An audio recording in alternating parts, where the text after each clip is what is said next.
Mr. O'Reilly. My prayers have been answered. I had faith that you'd be a-coming. Father, thought you might be missing these. Oh, thank you, son. I'm lost without my Bible. What's the plan? There's no plan. Well, there's got to be a plan. I can't just stroll out of here, man of the cloth or not. They won't recover. There's nothing I can do. Well, you could work your Interpol connections. I already called them for my release. If I stick my neck out for you, I might as well wear a big sign on my chest that says, I am not Roman. I'm sorry, you're on your own. I understand. Well, then what be you doing here, Mr. O'Reilly? I called Tracy. You know, since she thinks I'm looking for you at her behest, thought she might step up. Well, that was a good move. When's my wee darling coming? She's not. In fact, she threatened to pay a land charges to help the Irish out. Damn, that woman can hold a grudge. And here I was a-thinking that absence would make her heart grow warmer. Well, I wouldn't rule it out. She did hesitate a little. I mean, it was just for a second, but I heard it. Wow, with Tracy, a second's a long time. I'm going to take that as encouragement. I'm going to think positive about it. Yeah, but I can't do nothing from in here. Last chance, you sure you don't want to help me out, Mr. O'Reilly? I'd love to, but I've got my own problems to worry about. Like finding a woman who can blow my cover, convincing her not to. Spinelli, Stone and I always rooted for you and Brenda. I think you'd be happy to know there's still a possibility. I don't think there's a possibility. I mean, Brenda turned me down last time I talked to her.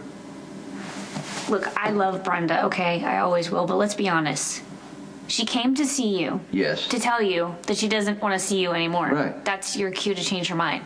And I tried. I thought I put it away, the hope of us getting back together again, but I walk into my house, she's there, she came back from Rome, and we still had, you know, the history and the spark and the whole thing.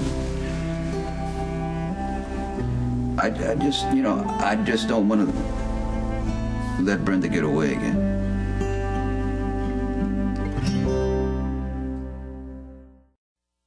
Siobhan was the girlfriend of a man O'Reilly oft.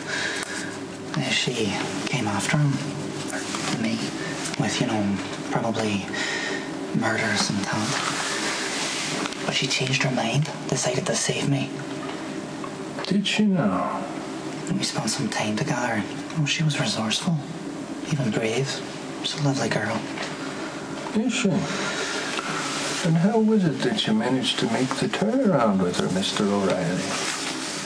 Well, she knew a Roman. So I had to explain that change she sensed in him. So I gave her a version of the truth. That I'd hit rock bottom one night. Realised that I'd gone as low as I could go without completely falling off the map. And this wasn't what I wanted with my life. It wasn't what God wanted for me. So I dusted myself off and resolved to be a better person whenever possible. That was a good move.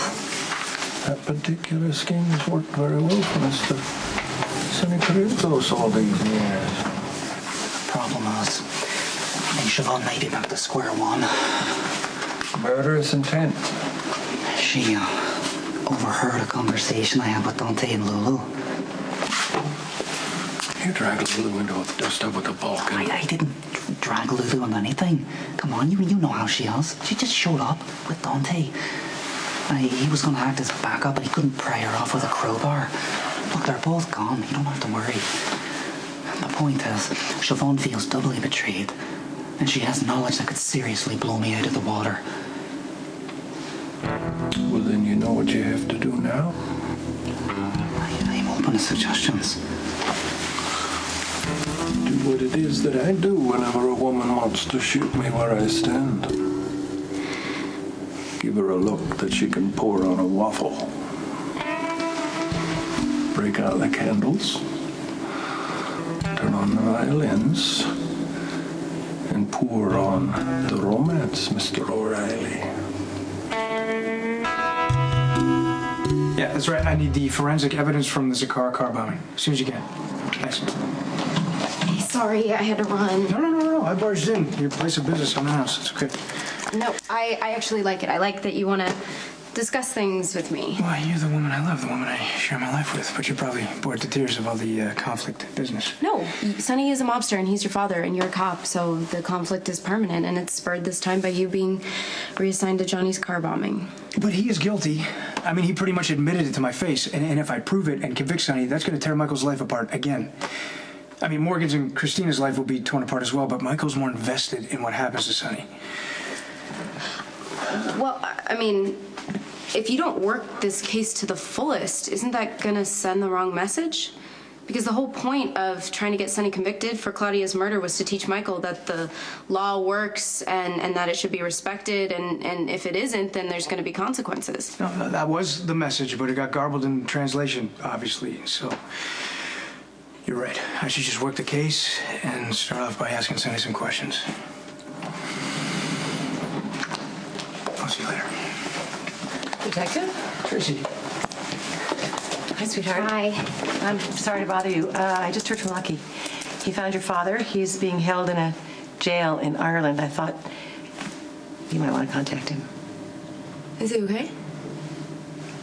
I assume he is. I don't know. Okay, well, then it's on you to handle.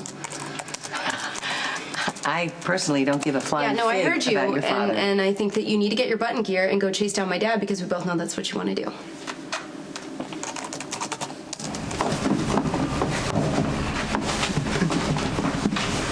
Hey, what's all that? Fresh, organically grown produce to tempt the taste buds and further the health of the divine Miss Barrett. Seriously, Spinelli Brenda's not divine. She's mortal, just like the rest of us. I happen to think the beauteous one is in a category all her own.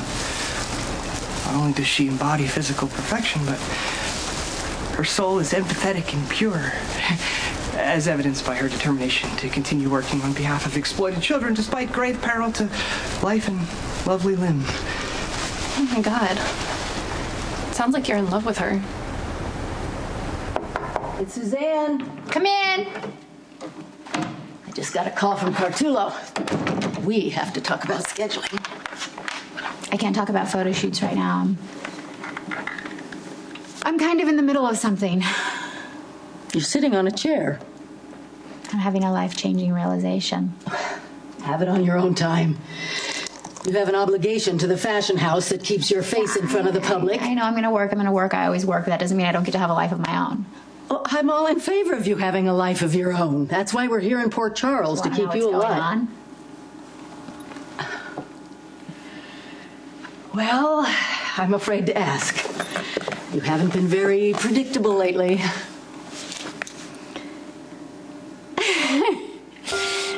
What is it? I have been hiding from myself for a very long time. I don't know if you're aware of this or not, but I feel like it might be time for me to have the courage to face that.